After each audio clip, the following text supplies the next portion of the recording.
Praise the Lord. ദൈവനാമത്തിന് മഹത്വമുണ്ടാകട്ടെ. ഈ പ്രഭാതത്തിൽ നമ്മുടെ വചനചിന്തയ്ക്കായി ഗലാത്യ ലേഖനം 3-ാം അധ്യായം അതിന്റെ 4-ാമത്തെ വാക്യം. ഇത്രയെല്ലാം വെറുതെ അനുഭവിച്ചു.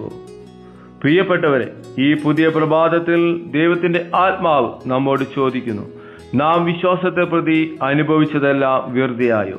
നമ്മുടെ വിശ്വാസ ജീവിതത്തിൽ നാം കടന്നുപോയ പരീക്ഷണങ്ങൾ, നാം ഒഴുക്കിയ കണ്ണുനീരുകൾ, നാം സഹിച്ച വേദനകൾ, ഇവയെല്ലാം വെറുതെ അല്ല എന്ന് ഈ വചനത്തിലൂടെ ദൈവത്തിന്റെ ആത്മാവ് ഒരിക്കൽ കൂടെ നമ്മെ ബോധ്യപ്പെടുത്തുകയാണ്. ദൈവം നമ്മെ കൊണ്ടുപോയ ഓരോ വഴികളും സാഹചര്യങ്ങളും നമ്മെ തകർക്കുവാനല്ല, നമ്മെ രൂപാന്തരപ്പെടുത്തുവാനാണ്.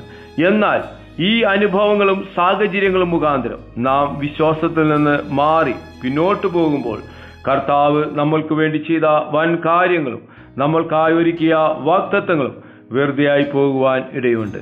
അതിനാൽ ഇന്ന് ദൈവസന്നിധിയിൽ ഒരു ഉറച്ച തീരുമാനം നമുക്കെടുക്കാം. നമ്മുടെ ജീവിതത്തിൽ ദൈവം ചെയ്ത ഒരു കാര്യവും വെറുതെയായി പോകുവാൻ നാം അനുവദിക്കില്ല. ഈ വലിയ തീരുമാനത്തോടും ഉറപ്പോടും വിശ്വാസത്തോടും കൂടെ നമുക്ക് ഒരുമിച്ച് ഈ പ്രഭാതത്തിൽ പ്രാർത്ഥിക്കാം. സ്വർഗീയ പിതാവേ, ഞങ്ങൾ ഒരുമിച്ച് പ്രാർത്ഥിക്കുന്നു. ഞങ്ങളെ കേൾപ്പിച്ച നല്ല വചനത്തിനായി സ്തോത്രം ചെയ്യുന്നു. ഈ പ്രഭാതത്തിൽ ഈ വചനം കേട്ട ഓരോരുത്തരെയും ദൈവകരങ്ങളിൽ ഏൽപ്പിച്ചു പ്രാർത്ഥിക്കുന്നു.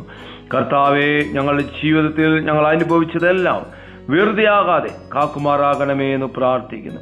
വിശ്വാസത്തിൽ ഉറച്ചു നിൽക്കുവാൻ ഞങ്ങൾ കൃപ നൽകണമേ.